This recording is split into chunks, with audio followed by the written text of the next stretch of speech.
One thing that can ruin the traffic to your blog is if you insert too many ads in the layout and the design on your site. So this can be a problem for several reasons. First, of course, Google don't want there to be too many ads. If you fill up the space with ads from your ad provider or AdSense or whatever, Google will not like the site just from a more analytical perspective. But also when you think of this from the user's perspective, it makes total sense. If you cannot really find the content in between all the ads, it's just you have gone too far. And so there's no exact line here. Like, it's not like you can say you can have 30% ads or you can have 40% ads or 20% or whatever. So just think about this from a user's perspective and try to get inside the user's brain here. And you should never cover the site more than 50% in ads, that's for sure.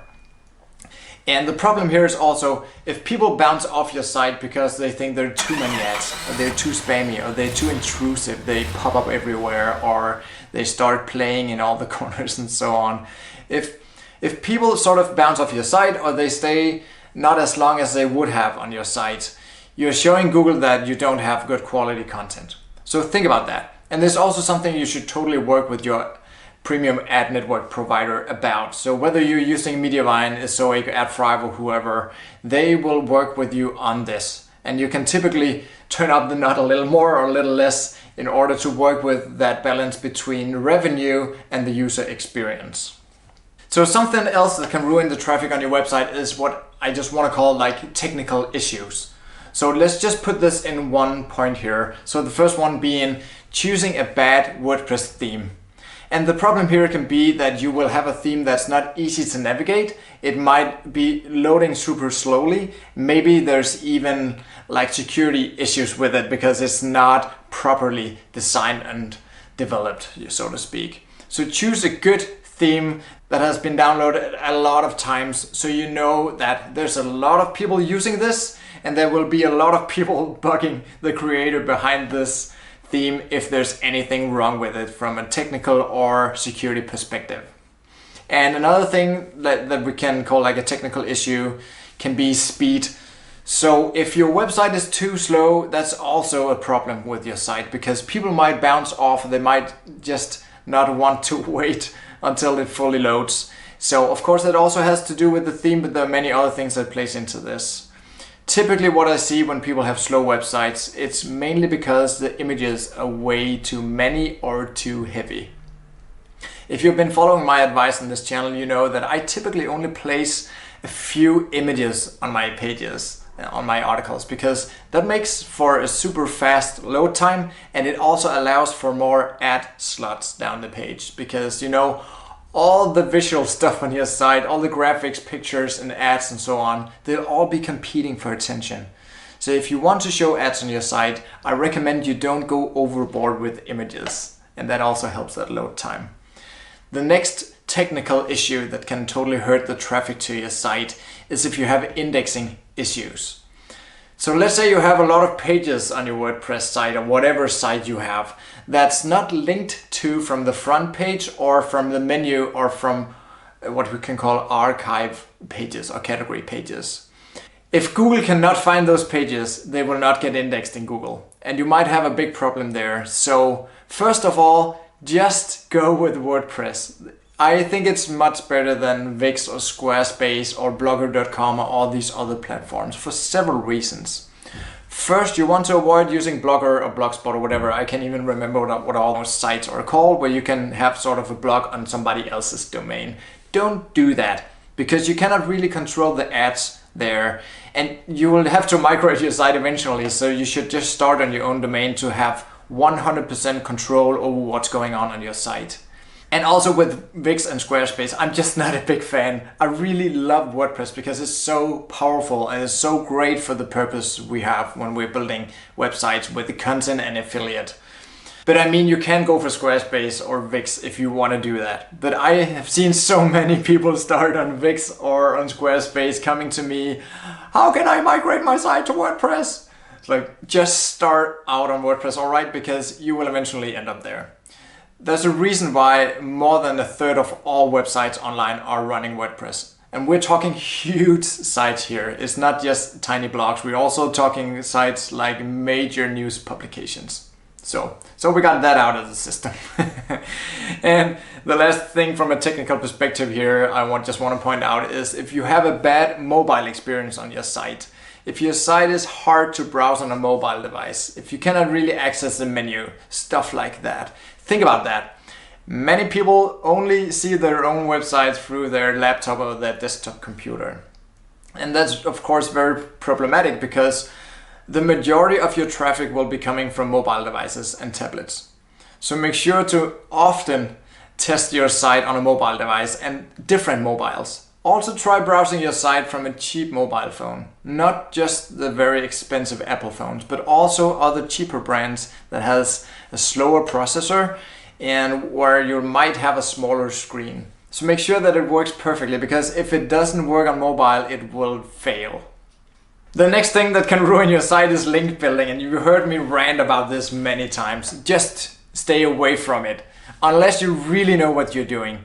If you have a ton of technical knowledge, of course, then you will not take my advice anyway. But I mean, if you're new at this, stay away from link building. I've been down that route because I've been doing this for more than a decade now. So of course I've been building links back in the days. But today, don't build links, because there's so many things you need to monitor and take into account if you want to keep that clean link profile while messing with it with paid links and what we can think of. So in many cases, link building will hurt your website because they're getting pretty good at sorting this out. But if you're sending a lot of signals to Google that you're trying to mess with them, they don't like that. And they'll just throw you down a page or two back in Google, and you'll have a longer time and a harder time ranking in many cases, unless you are really, really clever.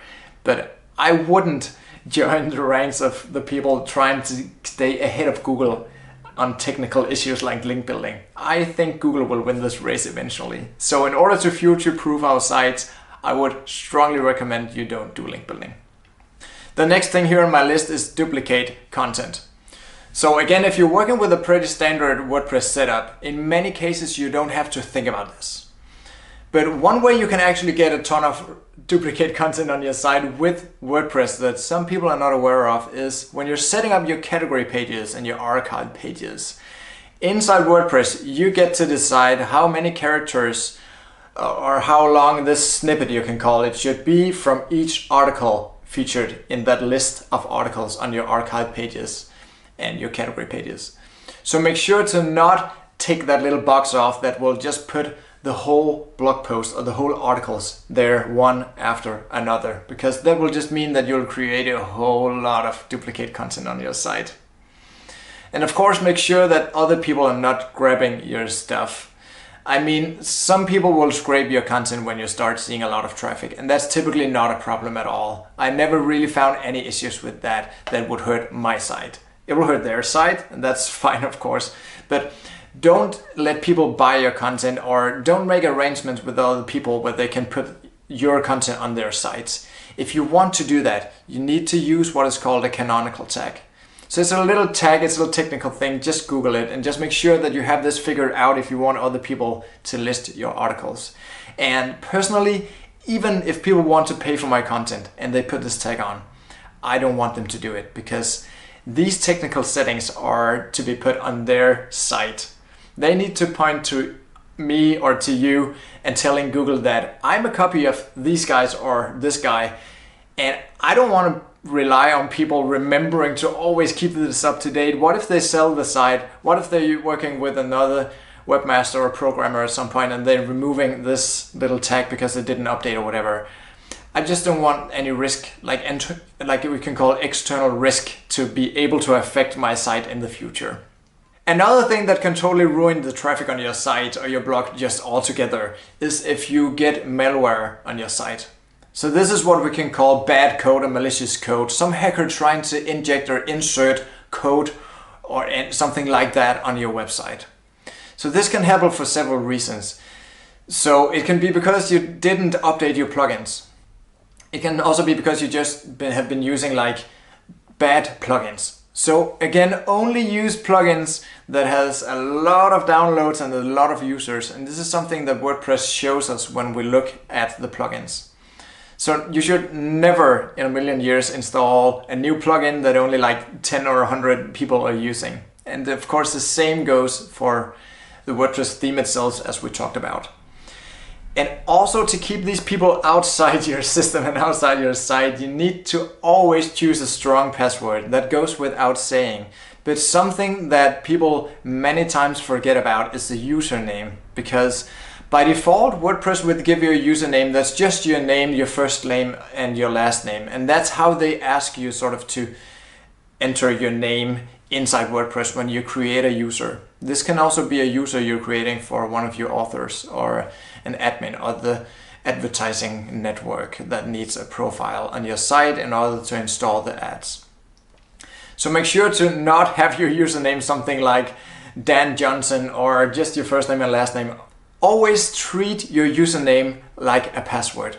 Use some random characters there as well, because if the bot's trying to scan your site in order to see if there's any vulnerabilities where they can sort of get inside your system, if they can't even find the users on your site, they will not try to guess the password. So you need to stop them even before they find the user. So you should never have an user on your site with the same name as you're using as the writers. So if people go to your about page, or you just scan your site and see who's the author of the different articles, never use those as usernames.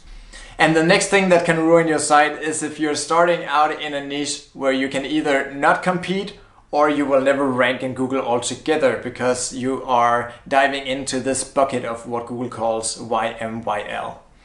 It's something I've talked about several times on the channel, so I'm not going to talk anymore about YMYL in this video. I'll save you that. But let's talk a little bit about choosing a topic where you can actually compete. It's so crucial.